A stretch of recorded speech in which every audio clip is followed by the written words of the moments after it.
Morning, ayan, may bunga na naman. Second part na to ng bunga niya. Part 2.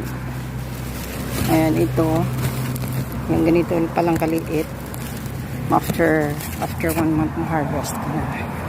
Nag-harvest na rin ako ng sitaw. Ito na naman. Pangilan na to sa munting harden ko.